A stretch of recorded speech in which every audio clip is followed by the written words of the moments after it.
In South Sudan, a new investigation has pulled back the curtain on a gold industry that barely exists on paper but is worth millions of dollars in real life.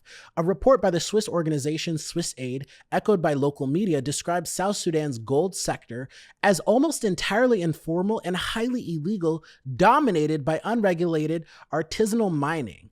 On the ground, that means small crews digging and panning with basic tools, often without protective gear, in remote areas along the borders with Uganda and the Democratic Republic of Congo. The government does not publish reliable statistics on gold production, and the central bank's annual reports contain no meaningful data on the sector. But what researchers did find is a clear pattern. Most of the gold leaving South Sudan never shows up in official export figures. Instead, it is smuggled across land borders into neighboring countries and then onward to trading hubs, often in the Gulf, usually without proper documentation. Based on trade data and field work over the past few years, some estimates suggest that South Sudan may be losing around 5 tons of gold a year to smugglers.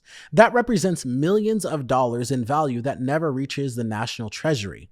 Investigators and local reporters say armed groups and corrupt officials are deeply embedded in these supply chains, controlling access to mining sites and taking a cut of the trade.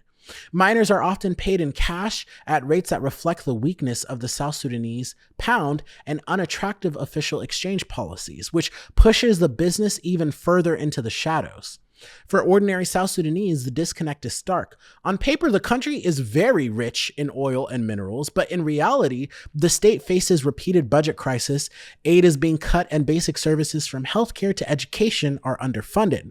The report argues that unless the government cracks down on smuggling, strengthens its oversight, and offers miners a legal, better paid pathway, South Sudan's gold will remain a ghost trade, visible in global markets, but invisible in the lives of the people who live above the mines. If you believe independent journalism like this matters, consider supporting the show through Patreon or a YouTube membership with added perks.